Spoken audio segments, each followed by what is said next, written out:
materia de eso que dije del reconocimiento, para refrendar aquello de que la palabra de Kafka llega al lugar de un ser que está muy lastimado, que vive solita en Viena. Estamos ya hablando, ¿no?, después de la Primera Guerra Mundial. Entre los alemanes y los austríacos hablan alemán y se mueven en la cultura alemana, y los checos hay ya mucha rivalidad, porque cuando se derrumba el imperio austrohúngaro, pues quedan sueltas ya como naciones independientes, Hungría, Austria y Checoslovaquia. Entonces, en Milena, todo en ella, en esos años en que vive en Viena, son años de aislamiento, de soledad, de sufrimiento, de miseria, pero además material. Porque Ernest Pollack le dice sin ningún reato que él no le va a pasar un peso. Y Milena Jesenská tiene que hacer cosas como, por ejemplo, ser portamaletas en una estación ferroviaria, vender leña en esos inviernos vieneses tan terribles, pero incluso llega a decir que si no es por el apoyo del único amigo que le dio la mano para ayudarla solidariamente y sin pretensiones sexuales de ninguna índole, ella había concebido seriamente prostituirse en las calles de Viena. Con esto yo no quiero ser patético, quiero mostrar los términos tan difíciles de la vida de esta muchacha, y de pronto, por azares del destino, se encuentra con alguien a quien ella admira, porque cuando ella le pide permiso para traducir El fogonero es porque ya conoce esa obra, y porque paradójicamente Ernest Pollack, el esposo de ella, lo tiene como la figura más importante de la literatura alemana viva de ese momento. Y Kafka en una de sus cartas le dice, ahí en esos albores del conocimiento de ellos, le dice: Milena, habría que tomarle a usted la cara entre las dos manos y mirarla fijamente a los ojos para que usted pueda reconocerse en los ojos del otro, para que en adelante ya no le sea posible pensar cosas como las que me escribió en esa carta. Es una carta que uno infiere en la que Milena está diciendo algo así como: soy nada, no peso nada, no valgo nada. Y Kafka, miren la profundidad de Kafka. Por eso estas cartas son una obra literaria. Estas cartas son una expresión del lenguaje llevado a elevados tonos. ¿Qué le dice Kafka? Mire, habría que mirarle a los ojos para que en los ojos del otro sepa quién es usted. Uno no es uno porque es que lleva ese uno con uno. Uno es uno en función de la mirada que el otro le dirige. Por eso es tan importante quién me mira. Y ese que me mira, que logra ver en mí. Porque ahí se abre el camino del amor. Porque el camino del amor es un camino que va a ser del orden de la producción del ser y de la identidad de los que están implicados en esa experiencia, pero enseguidita llego allá. Antes quiero, para seguir mostrando lo insólito de Kafka, hay una carta de Milena en el año 21, o sea, Kafka todavía está vivo. 21, estamos terminando el 21, y entonces Max Brod le pregunta, porque Max Brod sabe que a Kafka se le fue la vida en esa ruptura, le dice, pues como un buen amigo: ¿y qué pasó ahí? Y Milena le dice que el asunto es que fue el desencuentro entre un hombre que no era de este mundo, por su integridad, por su autenticidad, por su bondad. Es que es un tipo que uno dice: esto no parece hecho de madera humana. Y ella, que era una muchacha indómita, dice, en otra carta dice que ella en ese momento lamentablemente no había tenido el arrojo para hacer ese desprendimiento con respecto a ese matrimonio tan infausto que ella tenía. Es que era un matrimonio terrible. Pollack llevaba a las amantes a la casa de Milena y de él, y convivían, y eso no es que Milena estuviera en plan de triángulos, no, eso era que lo padecía. Por eso es lo difícil de explicar cómo un ser de esos no se zafa. ¿Qué la sostiene? ¿Qué es lo que la amarra a una situación que es dramática, humillativa, desconocedora, etcétera? Y entonces llega Kafka.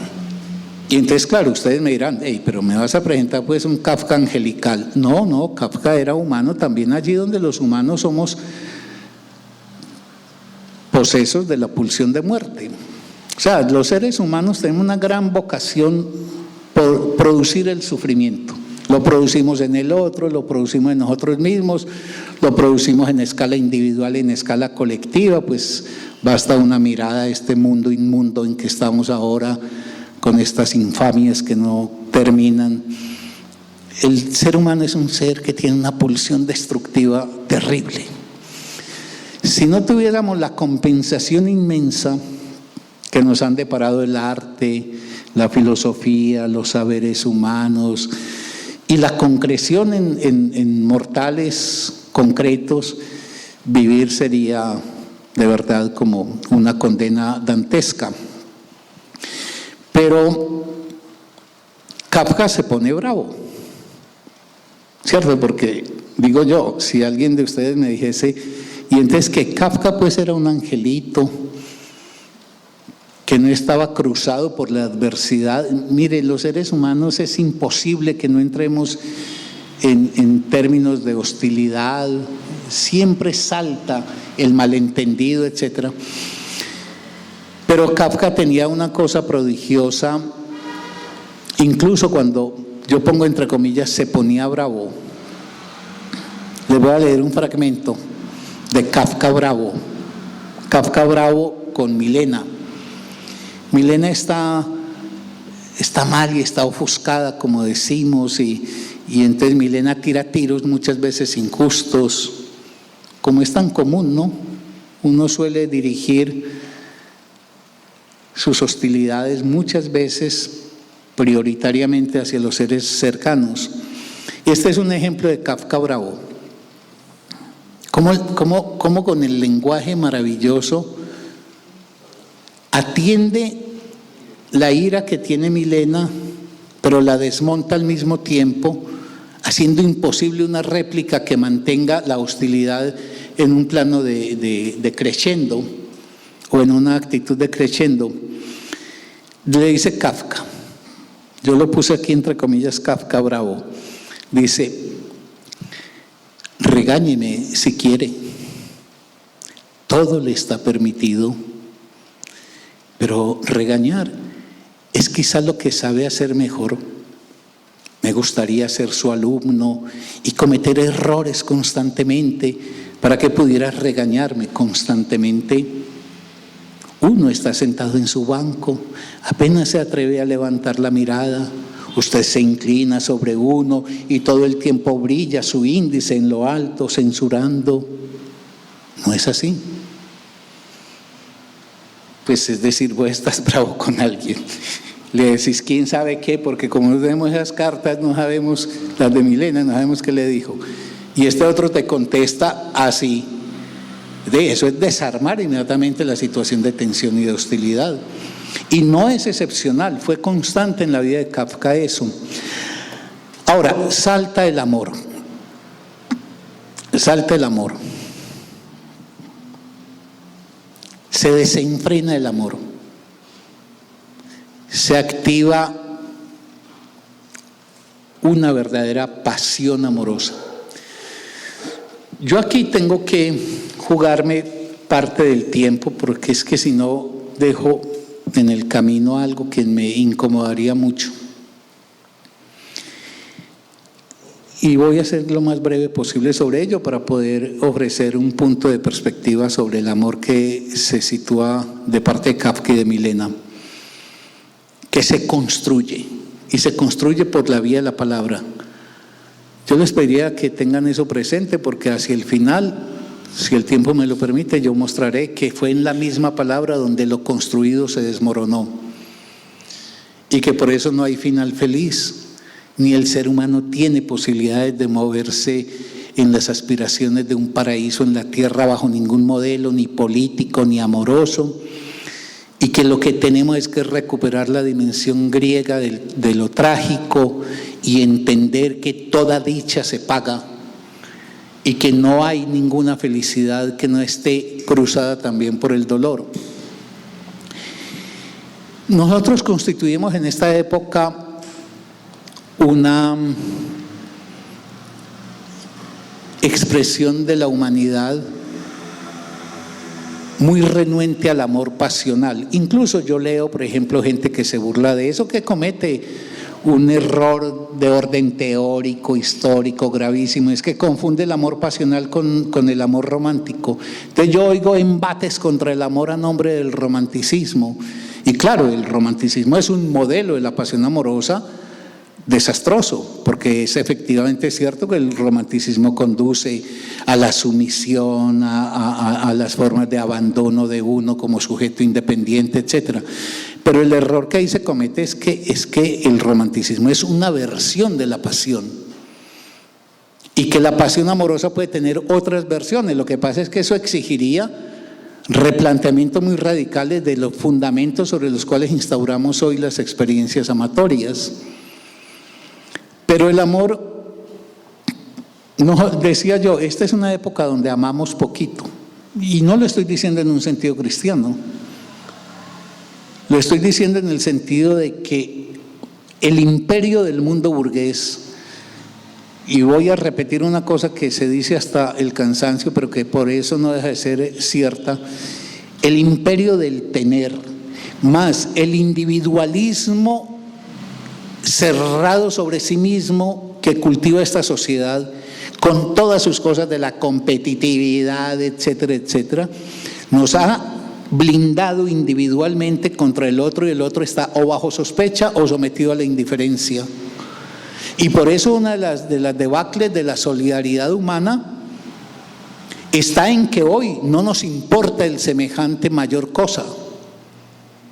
Yo en estos días, en un comentario que hacía en un grupo de estudio que tenemos sobre Kafka y Chekhov, yo decía que hoy asistimos a una especie de cultivo de la monstruosidad humana, de esa monstruosidad, por ejemplo, de la metamorfosis, que después se conoció como la transformación.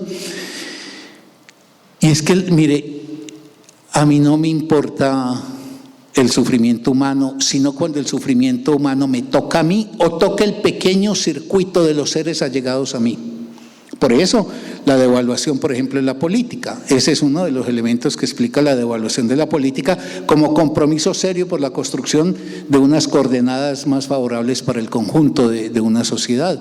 Por eso estamos comiendo papitas mientras vemos en el televisor como en este momento en que yo estoy hablando, en Palestina están abatiendo como si fueran moscas a los seres humanos. Y con eso no estoy justificando nada de lo otro, de lo que hizo Hamás ni nada, pero hay algo de la insolidaridad humana, pero no nos vamos tan lejos. Colombia no es eso. Colombia tiene tuvo 8 millones de desplazados. 500,000 de colombianos y colombianas murieron a destiempo bajo el fuego de un contrincante. No, eso como que no va conmigo. Y voy a decir una cosa que suena casi que a irreverencia, pero la digo más bien como con lo que me preocupa tanto este mundo que va cultivando un espacio para el desamor y para los amores líquidos, los amores ligeros, los amores sin huella, los amores sin marca, los amores sin apuestas esenciales, etcétera. Yo me decía, oyendo a esas admirables mujeres que han sido las víctimas que se han expresado ante la JEP, yo me hacía una irreverente pregunta escuchándolas. Si en el Casanare, para hablar de la última audiencia, no hubiese habido grupos paramilitares, arrasamientos, masacres y todo eso, que Casanare por alguna extraña razón hubiera permanecido como un lugar del país sosegado, calmado, etcétera. Esas mujeres que tan valientemente se reunieron, estarían también reunidas, tendrían también sus organizaciones para luchar contra la infamia, por ejemplo, del paramilitarismo y de todos estos gestores del paramilitarismo en este país. O el móvil que me arroja a organizarme, que no es de menospreciar, pero que en mi opinión es muy insuficiente humanamente hablando, es que el sufrimiento me tocó la puerta, que fue algo conmigo, que fue mi esposo, mi hijo, mi hermano, etcétera.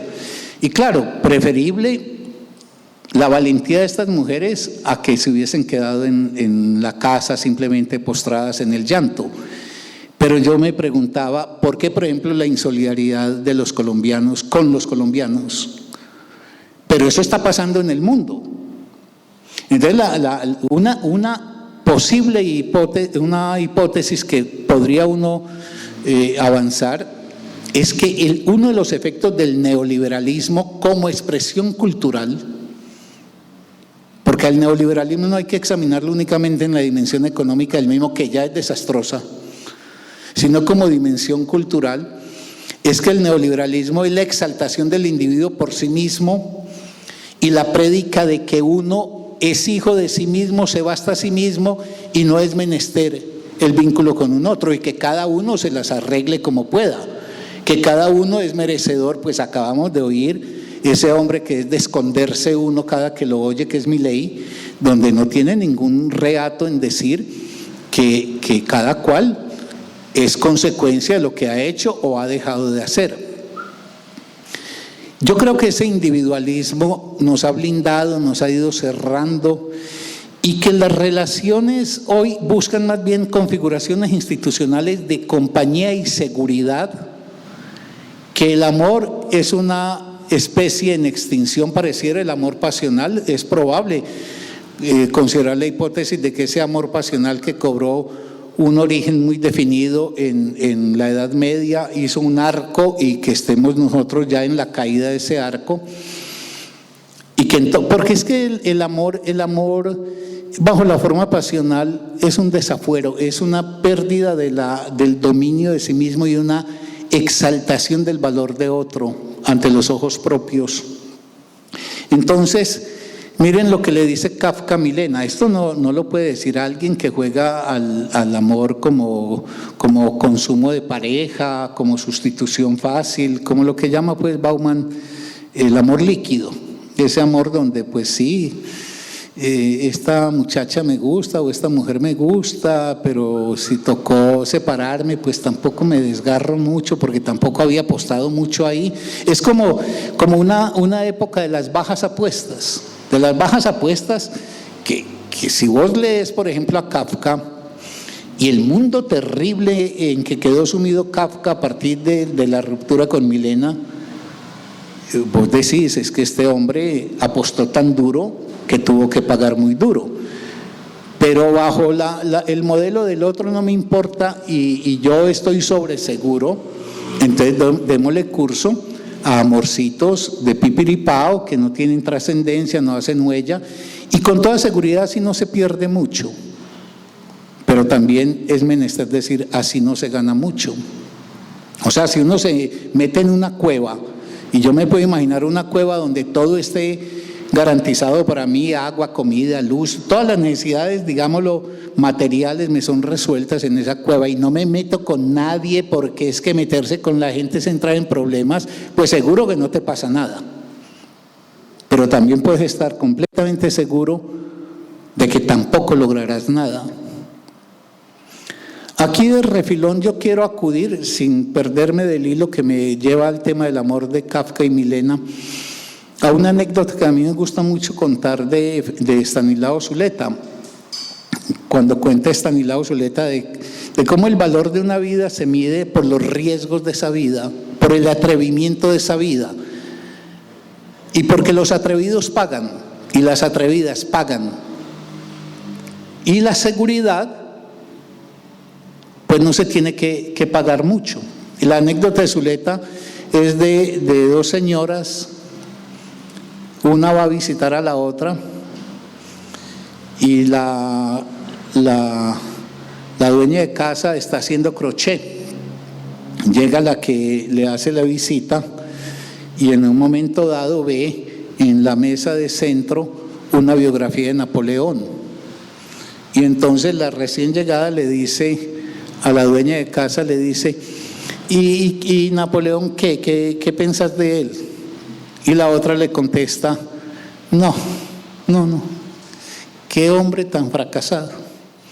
No, claro, dice Zuleta, es muy fácil no fracasar haciendo crochet, es muy fácil no fracasar no apostando por nada, es muy fácil no fracasar si uno no tiene un arrojo al mundo. El mundo es incierto, los vínculos son inciertos. Entonces, esta es una época de la seguridad. Por eso los vínculos amatorios son vínculos que más bien están marcados por la seguridad, por buscar el amparo que no tenemos en ningún otro, porque no le importamos a nadie sino a ese pequeño circuito que se mueve con uno. Esos seres amantes, que por fortuna tenemos muchas historias de ellos, en hombres y mujeres.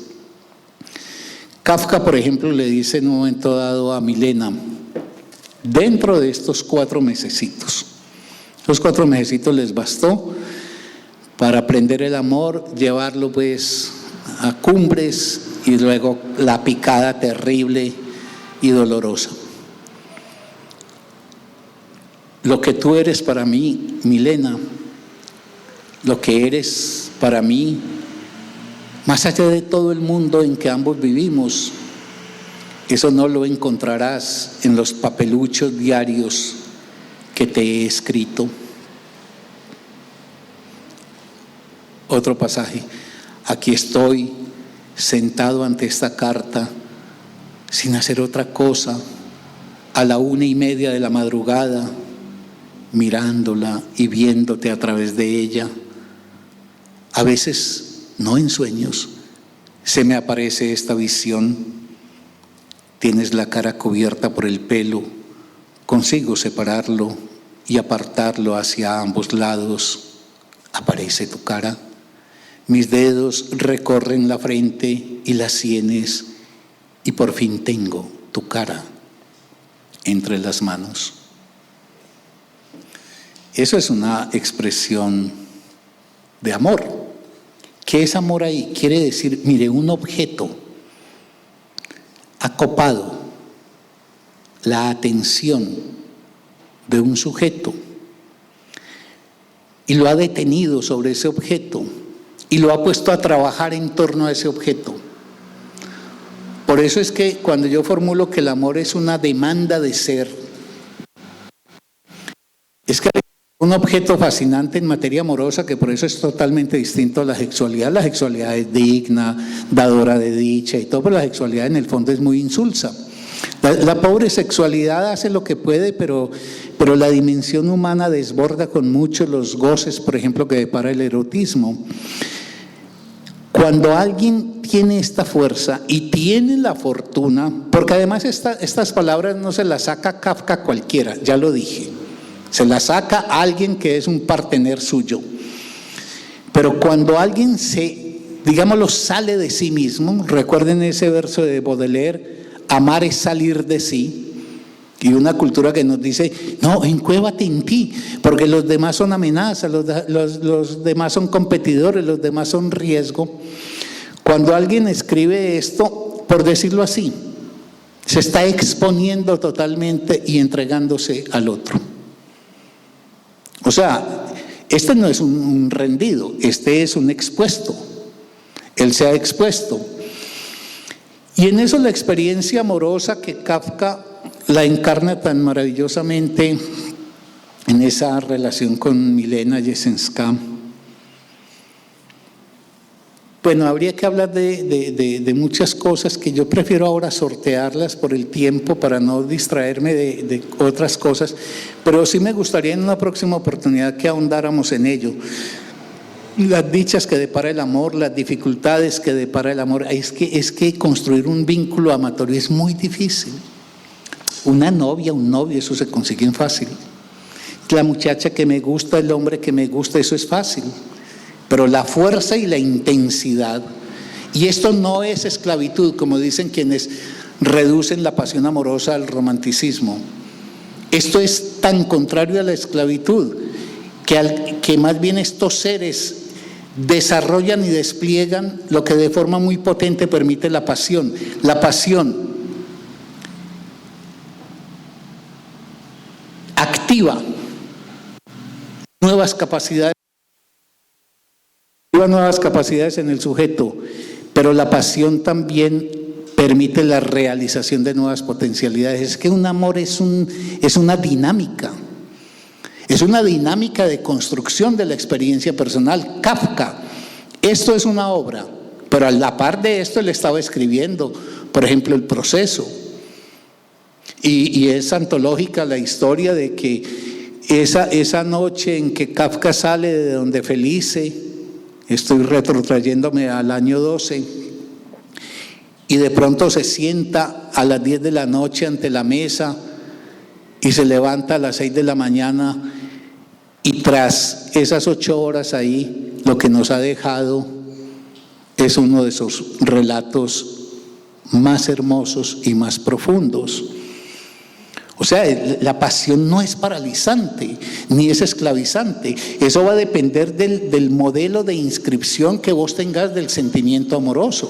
Es decir, ¿en qué modelo? Yo por eso he sido tan reiterativo de la necesidad de interrogar instituciones como el noviazgo, como el matrimonio, incluso las formas que configura la familia contemporánea.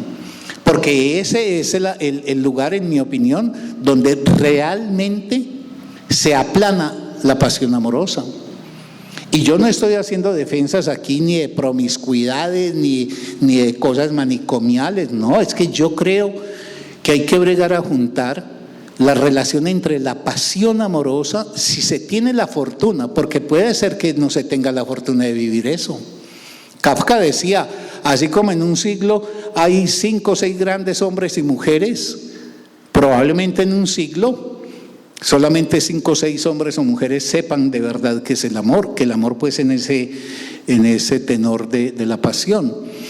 La pasión no es esclavizante por principio, porque es que eso es tan ridículo. Yo cuando lo oigo, porque yo oigo gente que dice que no, que es que hay que acabar con el amor romántico. Claro, yo les digo, vale, pero no me tires con el agua sucia por la ventana al niño. Lo que no hay que acabar es con la pasión. Si algo hoy no tenemos en esta cultura es pasiones, gente que tenga realmente esa decisión comprometida con la vida y con el destino propio y ajeno. Somos una cultura de desapasionados y desapasionantes. Estamos hechos de una especie como de retintín donde unos copiamos a los otros, etcétera, y no hay apuestas decisivas. La pasión amorosa, yo digo, eso es tan ridículo cuestionarla como entonces cuestionar que hayamos tenido hombres y mujeres apasionados, por ejemplo, por la creación literaria, filosófica o científica. Es decir, si vos examinás a Madame Curie en la física o a Catherine Mansfield en la literatura, vos vas a decir que porque ellas tienen la fuerza de exponerse en esa entrega creativa, eso es censurable. Entonces es mejor esta cosita modosa del parecimiento de todo el mundo con todo el mundo. Por eso cuando se leen cartas como esta, aquí no estamos ante novelitas románticas de 3 pesos. Aquí estamos ante aventuras humanas que para el caso quedaron plasmadas en verdaderas obras literarias, porque yo digo, y aquí recuerdo que yo una vez dicté una conferencia que llamaba Una novela más de Dostoyevsky, su vida. Pero si yo me atrevía a llamar La vida de Dostoyevsky una novela más de las suyas, con mucho más tendría que decirlo de la de Kafka y de la dignísima Milena. Más allá de que Milena haya tenido la dignidad de la vida de alguien común y corriente, es decir, de alguien que no era pues del orden de lo excepcional. Entonces, habría que descartar muchas cosas en las críticas que se le hacen al amor. El amor tiene muchas cuestiones que hay que objetarlas para precisamente depurar la vigencia de un sentimiento que en sí mismo es una fuerza potentísima del ser humano, porque el amor produce en un sujeto la posibilidad de una transformación de sí. El amor no está garantizado hacia el bien. El amor puede ser también camino al precipicio. Como toda pasión, una pasión puede ser constructiva para el propio sujeto o destructiva de él. Todo está en función de los encuadres que tenga esa pasión. Kafka y Milena son dos amantes que, voy a tener que ir terminando y dejamos esto en punta para otra oportunidad para poder conversar con ustedes. Kafka y Milena apuestan mucho, pero mucho, con sus miedos, con sus limitaciones, con sus angustias. Eso los hace todavía más valientes. Milena ama a Kafka y no puede separarse de Pollack.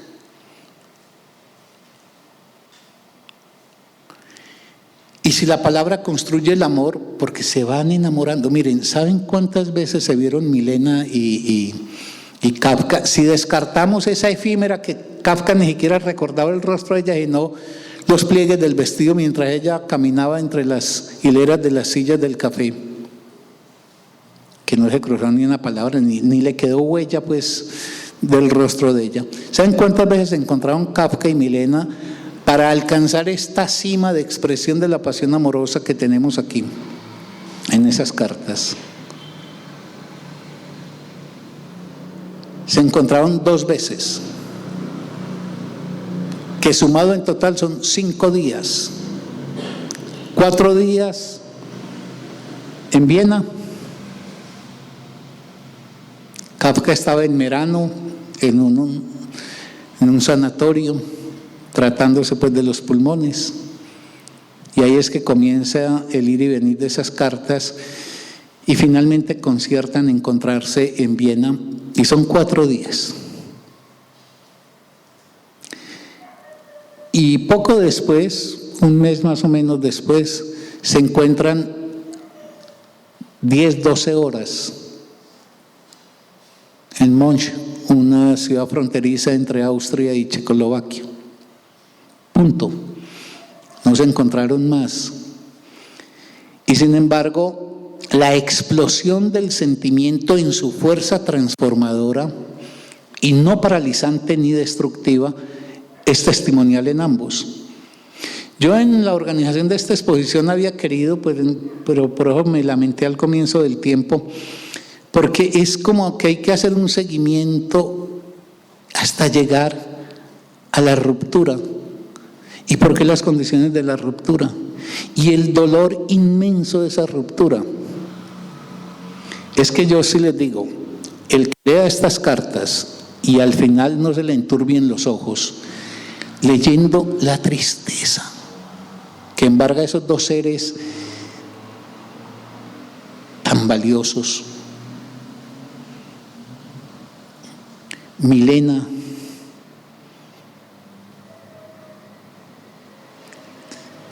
hay un momento en que Kafka le dice: no nos escribamos más, Milena, tú nunca podrás dejar a Ernest. Pero eso no era el tema fundamental. Pesaba, pero no era el fundamental.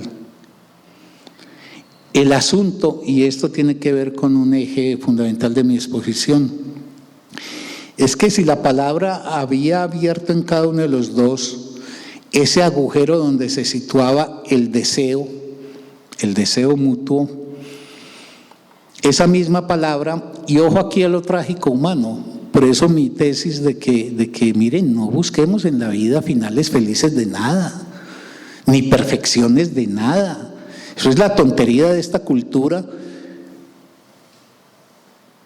que nos lleva a desconocer lo que efectivamente nos constituye como seres humanos. Nosotros no estamos hechos para la felicidad como plenitud y como un estado de éxtasis continuo. ¿Por qué?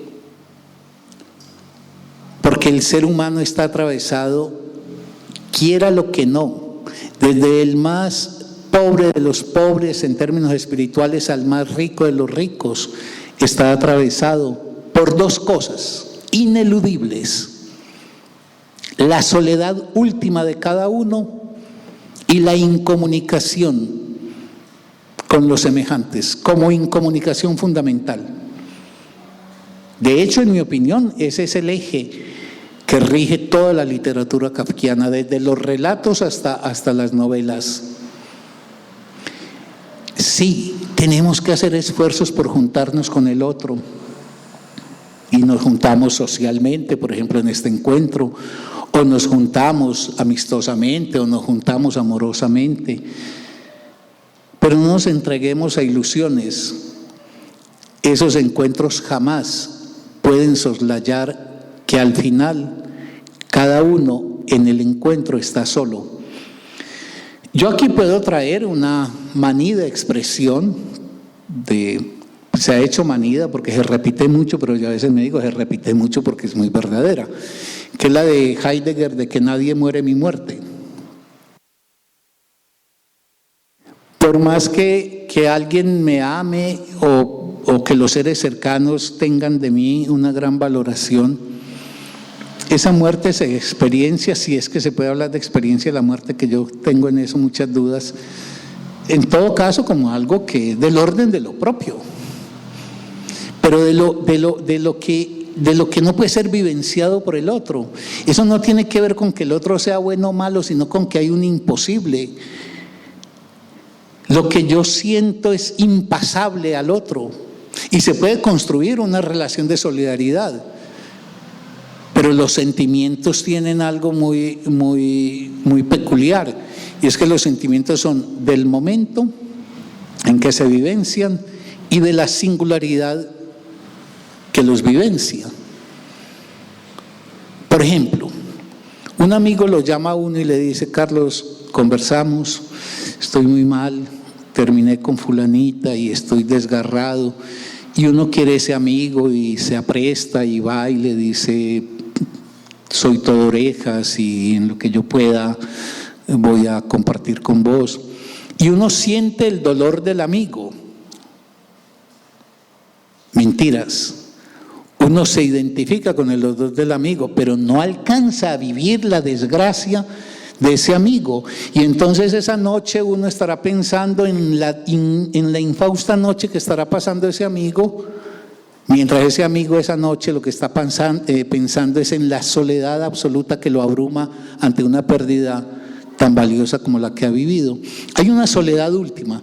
Eso yo creo que se puede sostener sin mayor dificultad en el psicoanálisis, al afirmar que si somos sujetos en el sentido de la singularidad que nos traza, esa subjetividad nos arroja un desprendimiento con respecto al otro. Y ese desprendimiento con respecto al otro hace paralelo con la incomunicación. Bregamos a decir, el lenguaje es maravilloso, el lenguaje es el gran escenario de realización de la vida humana, pero el lenguaje coquetea con que nos podemos comunicar con el otro y al mismo tiempo nos hace trampas y nos muestra que esa comunicación no es plena. Con toda seguridad lo que yo estoy diciendo acá no es lo que yo estoy pensando. Lo que llega a tus oídos es lo que se procesará por la vía de tu particular apropiación de esto, que a su vez está amarrada a la especificidad de tu propia historia personal. Entonces, soledad e incomunicación. Luchamos y hay que luchar contra eso, y yo no estoy aquí planteándolo como una fatalidad y como que rindámonos, no. Hay que bregar a construir las mejores comunicaciones posibles, hay que hablar con los demás seres humanos, hay que combatir en el frente de las ideas, hay que argumentar mejor lo que decimos y pensamos, tenemos que comunicarnos lo mejor posible. pero no soñemos con que alcanzaremos la plenitud de ello. Y la soledad en el sentido no del lloriqueo, sino de la constatación de que esa es una tragedia humana. Kant decía aquello de que nosotros somos los seres de una insociable sociabilidad. Insociable sociabilidad. Nosotros necesitamos al otro, pero al mismo tiempo el otro es para nosotros un desconocido, como nosotros lo somos para él.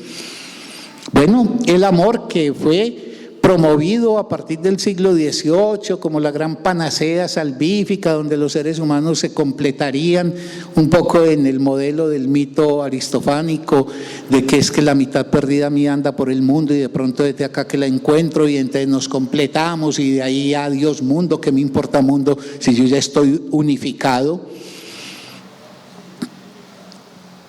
Idealizamos el amor. Una cosa es valorarlo, otra cosa es idealizarlo, pero el amor pasa también por las impotencias, las limitaciones que tiene cualquier experiencia humana. Por eso el amor no puede ser considerado como equivalente a la felicidad y a la dicha en el sentido de un estado de bonomía, de vida pacífica. Bueno, Kafka y Milena testimonian la construcción de un poderoso amor. Y miren la paradoja, y la paradoja letal para ese amor. Y si me permiten, lo digo antecedido por una pequeña anécdota que alguna vez yo contaba también en una charla, pero vale la pena repetirla. Yo tenía un amigo que apreciaba mucho y un día me invitaron a su casa. Él estaba casado con una muchacha extranjera y me invitaron a su casa. Y entonces fuimos y pasamos una noche bonita conversando y tal.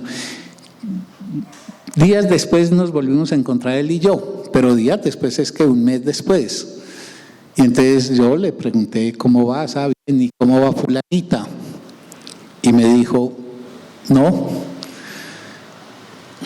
se acabó eso. Y yo había sido testigo de dos seres que se querían y sinceramente, y se acabó eso. Entonces yo me extrañé y le dije, ¿y qué pasó?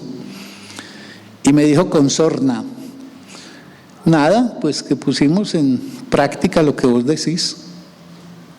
Y le dije yo, ¿y yo qué digo? Y me dijo, no, pues como decís que hay que dialogar. Pero no entiendo. Pero miren lo certero. Y eso le pasó a Kafka y a Milena. Les pasó. Resulta que ellos, que tenían una niñita, y esa niñita los limitaba mucho para hacer una vida social en pareja, consiguieron que yo no sé quién cuidara a la niñita una noche y entre ellos estaban felices porque iban para cine. Y se fueron a cine a uno de los viejos teatros que había en el centro. Y resulta que se habían fijado mal en el horario. Entonces llegaron y la película había comenzado. Y allá va como media hora. Entonces, una noche tan excepcional para ellos y bueno, y el cine que querían ver. Entonces, pues, ¿qué queda? Vámonos a tomar unos tragos y conversamos. Y conversamos, pues no vamos a hablar hoy del mundo, ni vamos a hablar de nosotros. O quizás por ahí llegó la conversación. Y me estaba contando, es un hombre muy inteligente, me decía, y empezamos a conversar, y conversábamos, y conversábamos, y conversamos, y conversamos verazmente. Porque claro, vos podés interlocutar con un otro poniendo un manto que todo lo encubra, pero conversando verazmente. Y de pronto hubo un momento en que ella me miró y me dijo, fulanito, si las cosas son así, es imposible seguir. Porque es que la palabra, ha habido una idealización de la palabra, yo lo veo a veces en política, que dialoguemos, y entonces cuando, por ejemplo, un diálogo se frustra, inmediatamente saltan pues los de ese otro lado a decir que lo que pasa es que el país va al colapso, porque es que fíjese que los diálogos no están dando resultados, y lo que acaece es que muchas veces el diálogo humano ahonda vía la verdad en las cosas que separan a los seres humanos. Y entonces ahí ya no hay vuelta. Por eso la palabra, como cualquier otra cosa humana, hay que valorarla, pero al mismo tiempo no idealizarla. La palabra, y quizás el temor que tenemos a la verdad, nace de eso, en que sabemos que la verdad puede ser desgarradora. Uno de los hechos de Kafka es que Kafka era un hombre inhumanamente veraz. Y entonces ellos, claro, en ese juego de cartas que van y vienen, van por un lado potenciando sus propios seres, porque se van dando un juego para la apertura, la realización de nuevas posibilidades, etcétera. Hemos dicho, es un amor que crea el ser de ellos, porque el ser no es una cosa que uno tiene lista y finita dentro de uno, el ser es siendo. Y en ese siendo la palabra del otro es un dinamo que pone en marcha pues la propia vida. Pues resulta que en ese jugar verazmente con la palabra, lo que se empiezan a presentar son también las dolorosas manifestaciones de diferencias irreconciliables, de verdades no soportables por el otro en el vínculo de una pareja. Yo por eso a veces pienso que para poder mantener una pareja, y me disculparán si soy en eso muy abrupto, se necesita vivir más o menos tontamente. Es decir, no nos metamos muy en los fueros íntimos, porque nos metemos ahí, eso se empieza a complicar demasiado. Y no testimoniemos de lo que somos. A lo mejor el ser humano no está hecho para decir la verdad toda o para escuchar la verdad toda. Y los atrevidos que entran en ese camino, pues lo que resulta no son los finales felices del beso amoroso y definitivo para toda la vida, sino los desgarramientos. Por ejemplo, para ir terminando, en esa conversación que ellos establecen, emerge un hecho: la sexualidad. La sexualidad, como el amor, es una cosa muy misteriosa. A mí a veces me asombra la falta de asombro del mundo contemporáneo por cosas tan fundamentales como eso que somos. Por ejemplo, que la sexualidad humana, la tuya, la mía, eso nadie sabe de dónde diablo se configuró, cuáles fueron las fuerzas que le dieron forma a eso. Y ahí están jugadas, más allá de la voluntad y la decisión propia, las dichas o desdichas que puede ofrecer el cuerpo. Kafka tenía serias dificultades con la sexualidad, que a él no lo hacían desdichado en sí mismo, pero que en el encuentro con una mujer, para quien el erotismo era muy importante, sí podía ser una ansia entre los dos, y ansia que se podría haber solventado. Milena dice, después de la muerte de Kafka, dice que ella en ese momento era una mujer muy animalesca, en el sentido pues, de una mujer muy erótica, y obviamente los encuentros sexuales con Kafka, que fueron efímeros, no se tiene siquiera claridad si se alcanzaron a consumar, distaban mucho de la potencia erótica que probablemente ella podía obtener en otros vínculos, y en concreto con Pollack. Ese hecho, pero no ese hecho ejercido y vivenciado ahí, que puede acaecer en una relación amorosa. Una mujer puede ser frígida si está hablando de una relación heterosexual, el hombre puede ser impotente, puede ser eyaculado precoz. Eso es un drama que le pone un coto a la dicha. Y el cuerpo, que debería ser un pasaporte para la dicha, de pronto se vuelve más bien un adverso. Claro, los amores pueden elaborar eso aceptando trágicamente la pérdida. Porque es que si vos sos impotente o vos sos frígida, eso no lo decidiste vos un día sentada ante un libro, esos son los acontecimientos que se apoderaron de vos. Pues bien, Kafka, la sexualidad, es que no lo voy a leer porque ya el tiempo se acabó, pero Kafka, por ejemplo, le escribe a Milena que eso de la noche oscura que es la sexualidad, eso no va con él y no lo desea. Y no lo desea. Eso no era un campo de psicoanálisis ni de nada, eso era simplemente un hombre que se posiciona en la vida desde sus propias condiciones, encontrando sus formas de realización dichosa, y que en el encuentro con una mujer profundamente amada se presenta esa disimetría. Esa disimetría se pudo haber presentado en acto, en el encuentro erótico, por ejemplo, de cualquier noche, pero es que eso se volvió motivo de palabra, y los miedos de Kafka se volvieron motivo de palabra, y las impotencias de Milena también. Entonces eso fue consumando un estado en el que sobre todo Kafka entiende que la prosecución de esa relación va a ser imposible. Y ojo, miren, es que es dolorosísimo leer eso, porque está hablando un hombre que lleva a esa mujer en cada poro de su cuerpo y de su ser. Y él le dice: Milena, no nos sigamos escribiendo. Y efectivamente desactivan la correspondencia con mucho dolor. Milena contará que 2 años después de esa separación, ella seguía yendo allá en Viena a la central de postales. Pues lo que pasa es que eso no lo conocen pues los jóvenes, pero antes las cartas uno podía tener como una especie de ¿cómo se llama? Sí, eso de el apartado postal. Entonces uno tenía el apartado postal y a uno le escribían y uno iba y abría con una llavecita y sacaba.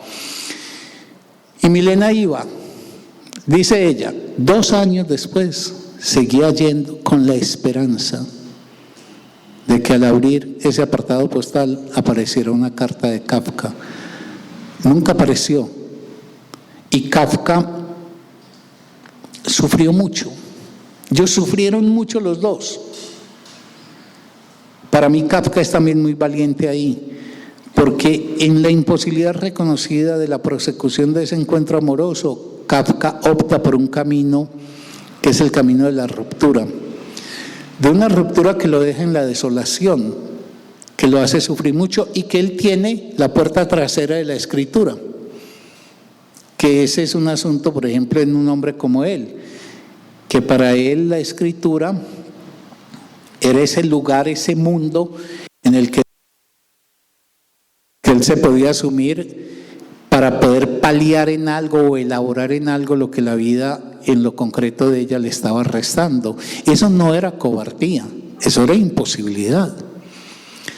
Entonces la paradoja es que esa palabra que fue fundadora de ese sentimiento y que lo llevó a esas alturas imposibles casi, es esa misma palabra en el trabajo que va haciendo lo que va señalando la distancia. Y el colofón mío es con una imagen.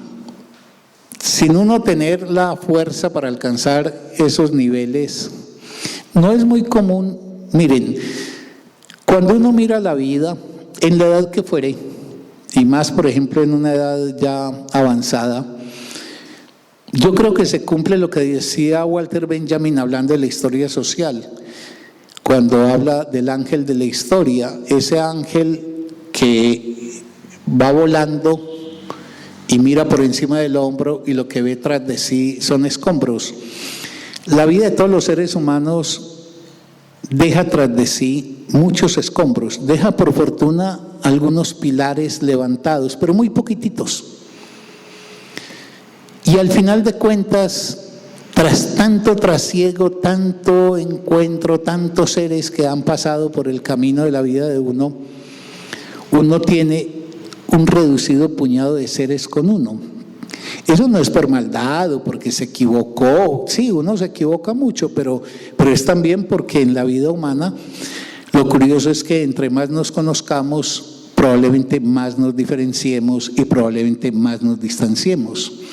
Entonces, si la palabra es necesaria, la palabra por principio no es salvífica. Y en mi opinión, en Kafka y Milena, jugado obviamente con condiciones históricas o personales muy propias,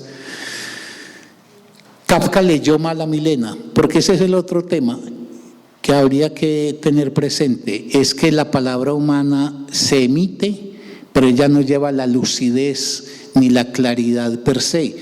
Ella es testimonio también del malentendido, en el sentido de que el receptor produce un efecto de significación que disloca lo que decía el emisor de lo que percibe el receptor.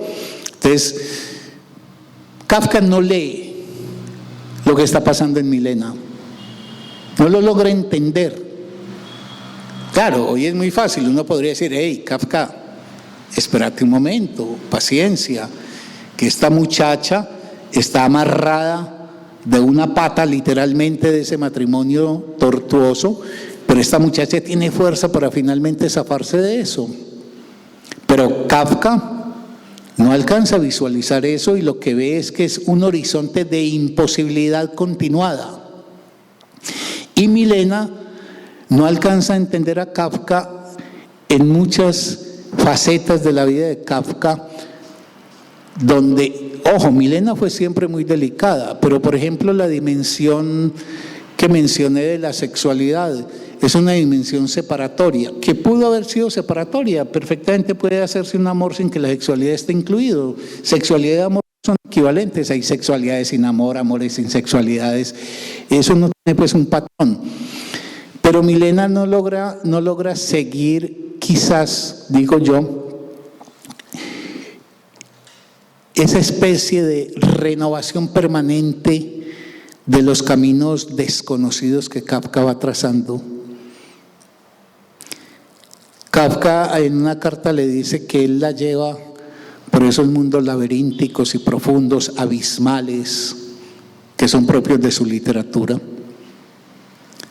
y que ella va ahí, pero probablemente Milena y quizás ningún mortal hubiera podido entender la lógica que animaba esa vida, porque ni siquiera el mismo Kafka tenía una plena consideración de la lógica que instauraba su existencia.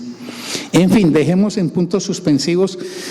Quedarían muchísimas cosas, de verdad. Yo sé que esto es un decir de los expositores, pero hay muchas cosas ahí que quedan pendientes, y el propósito mío era también, como pensando en rendirle el homenaje a Kafka y a Milena del próximo año, como lograr llegar a algunos de ustedes y algunas, para por lo menos inquietarles con este hombre y con esta mujer.